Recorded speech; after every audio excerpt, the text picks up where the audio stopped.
اعوذ باللہ من الشیطان الرجیم بسم اللہ الرحمن الرحیم الحمدللہ رب العالمین وصلی اللہ علی محمد وعلی آلہ طیبین الطاہرین المعصومین ولعنت اللہ علی اعدائہم اجمعین اللہم صلی علی محمد وآل محمد وعجل فرجہم۔ محترم ناظرین و سامعین السلام علیکم۔ سلسلہ آؤ نہج البلاغہ پڑھیں کہ نویں حصے کے ساتھ حاضر خدمت ہیں، اور محترم ناظرین و سامعین، آج جس خطبے کا انتخاب کیا ہے آپ کی خدمت میں پیش کرنے کے لیے، یہ نمبرنگ کے حساب سے 27 یعنی 27 نمبر خطبہ ہے، 27 نمبر اس کی نشانی ہے نہج البلاغہ میں۔ اور اس خطبے کو پڑھنے کے لیے، سننے کے لیے جو مومنین واقعتاً اہل بیت اطہار علیہ السلام کے ساتھ دلی اور قلبی رغبت رکھتے ہیں، اور جو مومنین اور جو بھی پیروکاران یا جو بھی انسان اہل بیت علیہ السلام کے دکھ اور درد کو یا ان کی تنہائی کو سمجھنا چاہتا ہے، وہ یقیناً اس خطبے سے امیر المومنین جناب علی بن ابی طالب علیہ السلام کی تنہائی اور ان کے دکھ اور درد کو، جو اپنے ہی پیروکاروں اور اپنے ہی نام نہاد ماننے والوں کے ہاتھوں اٹھانا پڑا۔ یہ جو آج خطبہ آپ کی خدمت میں پیش کیا جائے گا، یہ کوئی مولا علی علیہ السلام کا صفین میں مخالفین کے ساتھ خطاب نہیں ہے، جمل میں مخالفین کے ساتھ خطاب نہیں ہے، نہروان میں مخالفین کے ساتھ خطاب نہیں ہے۔ یہ جو دکھ درد جناب امیر کائنات بیان کریں گے اس خطبہ میں، جو آپ سنیں گے اور یقیناً پہلے بھی سنا ہوگا آپ نے،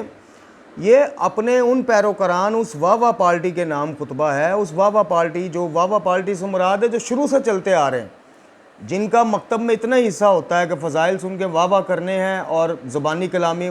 کسی بھی وقت کے امام کے ساتھ جناب پورا اینڈ تک جانے کا عادہ، اظہار، دعویٰ، اور جب میدان عمل میں امام وقت کو نصرت کی، تائید کی، حمایت کی اور عملی طور پر جہاد کی شکل میں نصرت کی ضرورت پڑی، حمایت کی ضرورت پڑی، تب آنے بہانے تب وہی جو ابھی آپ سنیں گے جناب امیر کائنات کا دکھ، الفاظ پہ غور کیجئے گا۔ یہ اس امام کے الفاظ ہیں جو وارث رحمت للعالمین صلی اللہ علیہ وآلہ وسلم ہیں، جو وارث قرآن ہیں، جو ہادی امت ہیں بعد از نبی خدا صلی اللہ علیہ وآلہ وسلم۔ اور ان کی کیا کہنا چاہیے، کون سے الفاظ استعمال کرنے چاہیے؟ نہ بیچارگی کا استعمال ہم کر سکتے ہیں، افسردگی دیکھیے گا، اور ان کی جو ہے آپ دیکھیے گا کہ مولا کائنات کس قدر رساڈ اور بد دل ہو چکے تھے اپنے ان نام نہاد اور زبانی کلامی ماننے والوں کے ہاتھوں، کہ جناب امیر کائنات کے الفاظ ان کی جناب اس کی غمازی کرتے ہیں، عکاسی کرتے ہیں۔ تو آج کے خطبے سے ہمیں جو درس لینا ہے، آج کے اس خطبے کو سننے کے بعد جو ہم نے اپنے آپ کو دعوت فکر سب نے دینی ہے، وہ جناب امیر کائنات کی جگہ جناب امام زمان جل اللہ تعالیٰ فرج شریف کو رکھ کے، اور یہ جو آگے واہ پارٹی بیٹھی ہوئی تھی، جن کو مولا کائنات کہہ رہے ہیں کہ تم لوگوں نے میرا دل پیپ سے بھر دیا ہے، یہ بھی سنیے گا، اور اے مردوں کی شکل والے نام مردوں،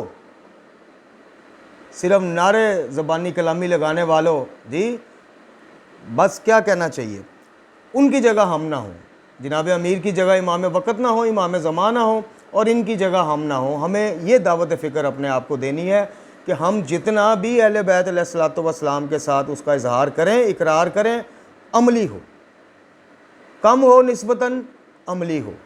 جتنا علم ہو، جتنی محبت ہو، جتنی مودت ہو، جتنی ولایت کی قدر ہو،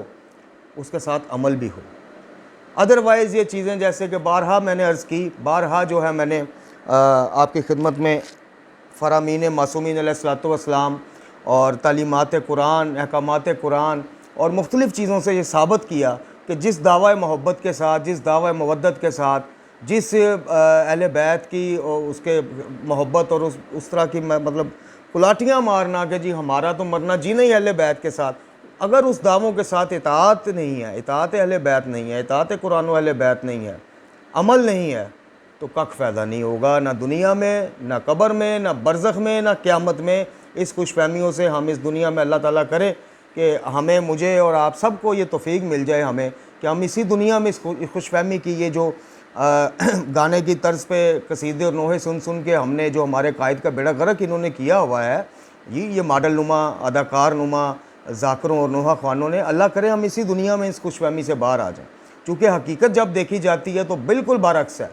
حقیقت میں کسی امام نے ہم سے وعدہ نہیں کیا کہ ہمارے نام پہ جناب سیب اٹھا لو، چراغ اٹھا لو، کھیر کے ٹوٹیاں اٹھا لو، تو تو بس تم بخشے بخشائے ہو، بلکہ اسی نہج البلاغہ سے آپ کو ثابت کیا کہ جناب امیر فرماتے ہیں کہ قرآن کی اطاعت کرو، احکامات رب کو مانو، جن چیزوں سے بچنا چاہیے ان چیزوں سے بچو، تو آخرت میں بہرحال علی آپ کی کامیابی کا ذمہ دار ہے، دنیا میں بہرحال کامیابی ہو یا نہ ہو۔ یہ اسی نہج البلاغہ میں تو یہ جو ایک ماحول بنا دیا گیا ہے، جو دھوکے دے دیے گئے ہیں عقائد کے نام پر، منتیں پوری ہونے کے نام پر، جی زواریوں کے نام پر، خدا کی قسم اگر اطاعت امام نہیں ہے، معرفت امام نہیں ہے، اور اہل بیت علیہ الصلوۃ والسلام کی پہچان ہم دنیا کو ایک بات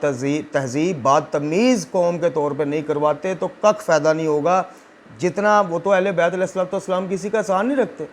آپ اللہ کے نام پہ ان کی طرف سے منسوب کر کے دسترخوان پہ 10,000 روپے لگائیں گے، وہ 40 کیا آپ کو 1,40,000 بھی واپس دے دیں گے، وہ احسان تو رکھتے نہیں۔ یہ کوئی کامیابیوں کی اور کامرانیوں کی جناب اور شیعہ ہونے کی کوئی نشانیاں نہیں ہیں۔ یہ جو بھی انسان ان کے نام پہ خرچ کرے گا اللہ تعالیٰ اس کو ڈبل کر کے واپس کر دے گا، اس کا وعدہ ہے۔ تو بہرحال چلتے ہیں آج کے موضوع کی طرف، اور اللہ تعالیٰ کرے کہ آج کا یہ خطبہ جو ہے یہ ہمارے بند گرہوں کو کھول دے، اور ہم ان کہانی بازوں، ان ناٹک بازوں، ان موسیقی کے پرستاروں سے جان چھڑائیں، علماء حق کی طرف، مکتب کی طرف، قرآن کی طرف، اور کتب جو اہل بیت ہیں، جو سیرت اہل بیت سے بھری ہوئی کتب ہیں، ان کی طرف رجوع کریں۔ تو آپ کے خطبے کا یہ حصہ ہے جو اس وقت آپ نے ارشاد فرمایا جب آپ کو خبر ملی کہ امیر شام کے لشکر نے انبار پر حملہ کر دیا ہے۔ اس خطبہ میں جہاد کی فضیلت کا ذکر کر کے لوگوں کو جنگ پر آمادہ کیا گیا، اور اپنی جنگی مہارت کا تذکرہ کر کے نافرمانی کی ذمہ داری لشکر والوں پر بھی ڈالی گئی ہے۔ آپ فرماتے ہیں اما بعد، جہاد جنت کے دروازوں میں سے ایک دروازہ ہے جسے پروردگار نے اپنے مخصوص اولیاء کے لیے کھولا ہے۔ یہ تقوی کا لباس اور اللہ کی محفوظ اور مستحکم ذرہ اور مضبوط سپر ہے۔ جس نے اعراض کرتے ہوئے نظر انداز کر دیا،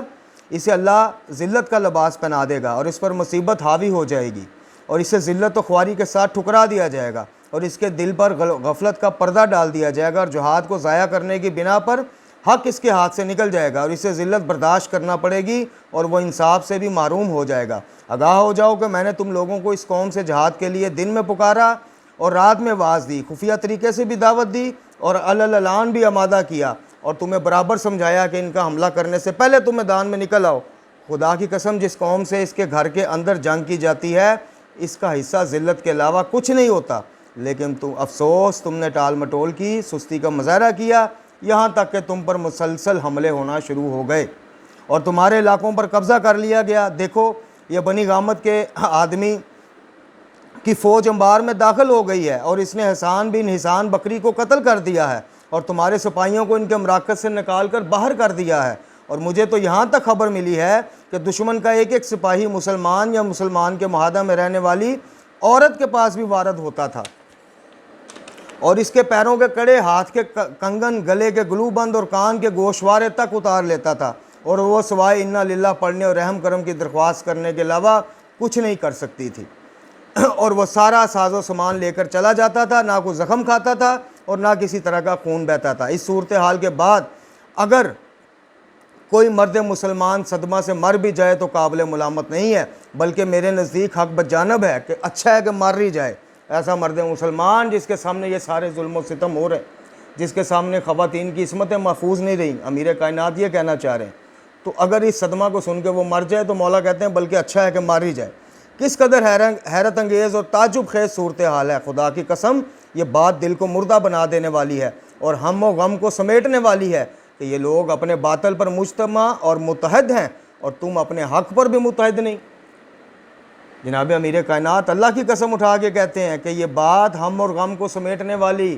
یعنی غموں میں اور فکروں میں اضافہ کر دینے والی ہے کہ وہ اپنے باطل پر بھی متحد ہیں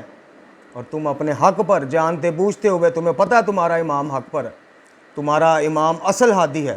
تمہارا امام جانشین رسول اللہ صلی اللہ علیہ وآلہ وسلم ہے، خلیفہ برحق ہے، تم متحد نہیں، وہ باطل پہ متحد ہیں۔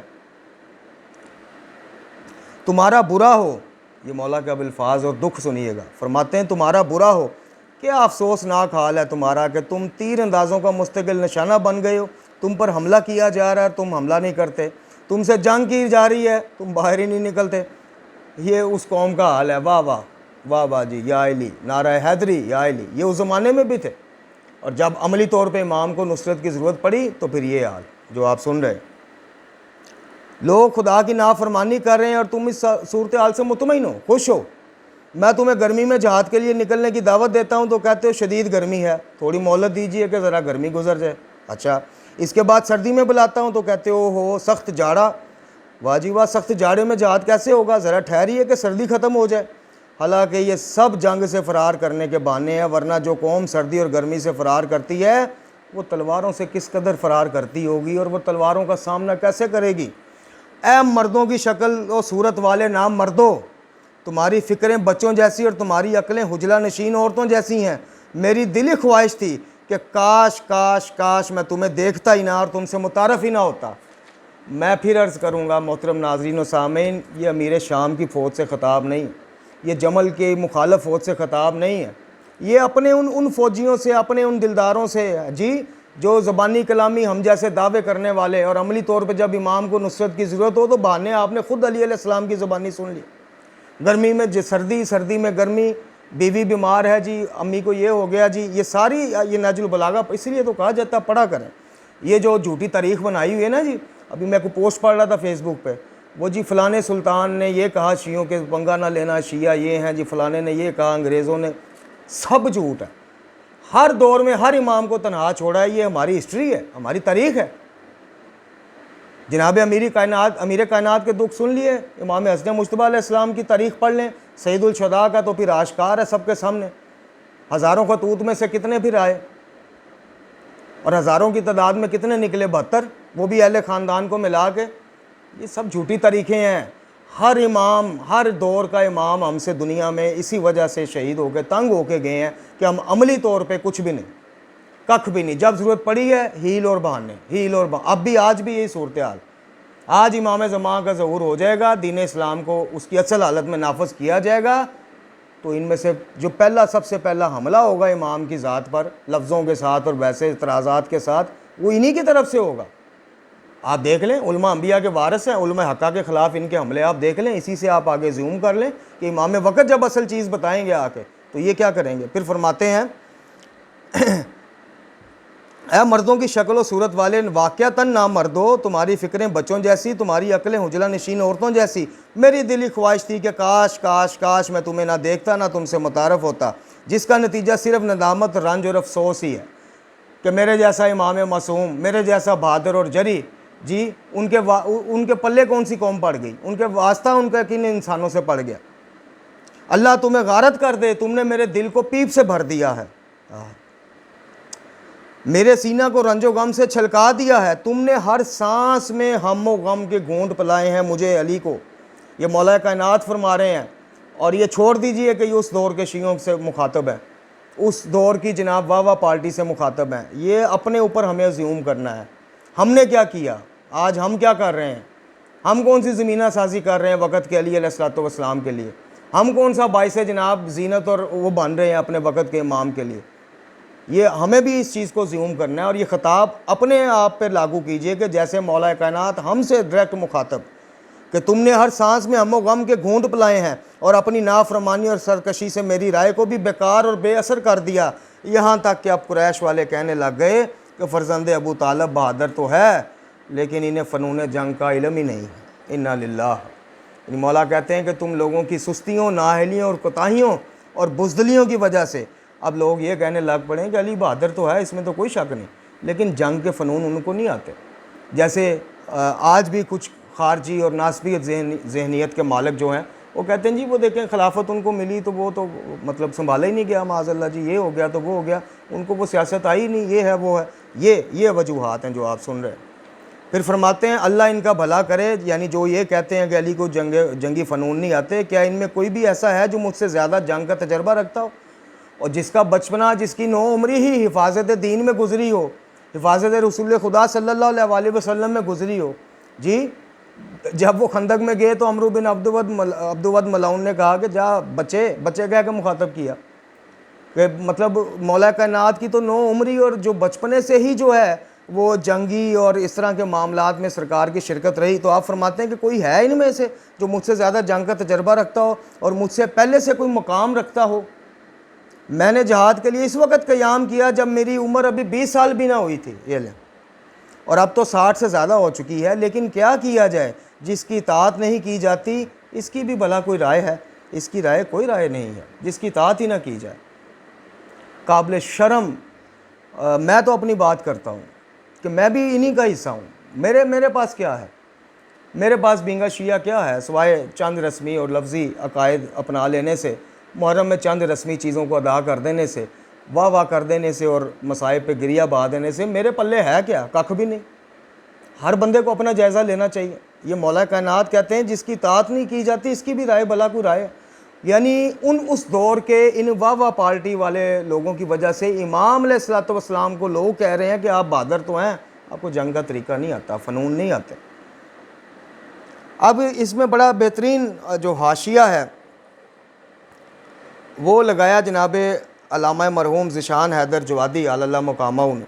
وہ فرماتے ہیں کسی قوم کی ذلت اور رسوائی کے لیے اتنا ہی کافی ہے کہ ان کا سربراہ جناب علی بن ابی طالب جیسا انسان ہو اور وہ ان سے اس قدر بد دل ہو چکا ہو کہ ان کو شکلوں کو دیکھنا بھی نہ گوارا کرتا ہو، اور ایسی قوم دنیا میں زندہ رہنے کے قابل ہی نہیں ہے، اور آخرت میں بھی اس کا انجام جہنم کے علاوہ کچھ نہیں ہے۔ یہ واہ یہ زبانی چسکے بازی کچھ کام نہیں آئے گا، ککھ کام نہیں آنا۔ اس مقام پر مولا کائنات نے ایک اور نقطہ کی طرف بھی اشارہ کیا کہ تمہاری نافرمانی اور سرکشی نے میری رائے کو بھی برباد کر دیا، اور حقیقت امر یہ بھی یہی ہے کہ رہنما اور سربراہ کس قدر بھی ذکی اور عبقری ہو، اگر قوم اس کی اطاعت سے انکار کر دے یا اس کی باتوں کو، اس کی انسٹرکشن کو ایزی لینا شروع کر دے، تو نافہم انسان یہی خیال کرتا ہے کہ شاید رائے اور حکم قابل اطاعت ہی نہیں تھا۔ یعنی جو قوم کا سربراہ تھا اس میں یہ معاذ اللہ کیپیبلٹی ہی نہیں تھی کہ وہ ایک قوم کو لے کے چل سکے۔ تو جناب علامہ ذیشان جوادی صاحب نے بھی یہی مولا کائنات کے اس خطبے کے حاشیہ میں لکھا کہ افسوس ہے کہ امیر المومنین علی بن ابی طالب علیہ الصلوۃ والسلام جیسی بادس رسول خدا کو مثال تو دکھائیں، وہ آپ جیسی کوئی شخصیت تو دکھائیں، لیکن افسوس کہ ان کج رویوں سے، ان کی ان سستیوں سے، بدعمالیوں سے آپ کو یہ الفاظ کہنا پڑے کہ تم نے میرے دل کو پیپ سے بھر دیا، تمہاری طرف سے مجھے کبھی سکھ کی یا کوئی اس طرح کی چیز ملی نہیں، ہم و غم کے علاوہ تم نے مجھے کچھ دیا ہی نہیں۔ اور پھر فرماتے ہیں کہ کاش ہے بدبختو تمہارا میرا آمنا سامنا ہی نہ ہوتا، میرا تمہارا تعارف ہی نہ ہوتا۔ اور پھر فرماتے ہیں کہ جس کی اطاعت جس امام کی نہ کی جائے اس کی اطاعت بھی بھلا کوئی اس کی رائے بھی بھلا کوئی رائے۔ محترم ناظرین و سامعین، یہ ہاتھ جوڑ کے دعوت فکر ہے، مجھے سب سے پہلے اپنے گریبان میں جھانکنا چاہیے، اور اس کے بعد تمام مومنین اور مومنات کو اپنے اپنے گریبانوں میں جھانکنا چاہیے کہ آج وقت کا علی علیہ السلام، آج وقت کا امام وہ علی علیہ السلام کی جگہ یہ دکھ نہ ہو کہہ رہا ہو، یہ رونے نہ رو رہا ہو تنہائیوں میں۔ ہم تو بد نصیب ہیں امام کی، تو ہم تنہائیوں سے بھی واقف نہیں، پتہ نہیں وہ کتنے غم زدہ ہیں، کتنے رنجیدہ ہیں مجھ جیسے بدعمال جو شیعہ ہونے کا دعویٰ کرتا ہے ان کی وجہ سے۔ امام علی علیہ السلام نے تو سامنے بٹھا کر یہ بتا دیا، امام وقت تو تنہائی میں ہے جی، عالم غیبت میں ہے، پتہ نہیں کتنے رنجیدہ ہوتے ہوں گے۔ تو بس پروردگار سے یہ دعا ہے کہ مولا اے پروردگار اے غفور الرحیم، ایسا نہ ہو کہ جو علی علیہ السلام کے الفاظ ہیں کل کو یہ الفاظ میرے امام زماں کے ہوں، اور جن کو مخاطب کیا مولا نے، جس بدبخت کو، جن بدبختوں کو جنہوں نے تنہا چھوڑ دیا، ان بدبختوں میں، ان کی لسٹ میں میرا نام نہ ہو۔ اللہ تعالیٰ ہمیں قرآن و اہل بیت کی تعلیمات روحانیہ پڑھنے سمجھنے، سب سے بڑھ کے یہ کہ ان پر عمل کرنے کی توفیق عطا فرمائے۔ امام زماں عجل اللہ تعالیٰ فرج و شریف کے ظہور میں تجلیل فرمائے، ہمیں آسانیاں دے اور آسانیاں بانٹنے کی توفیق عطا فرمائے۔ وآخر دعوانا الحمدللہ رب العالمین۔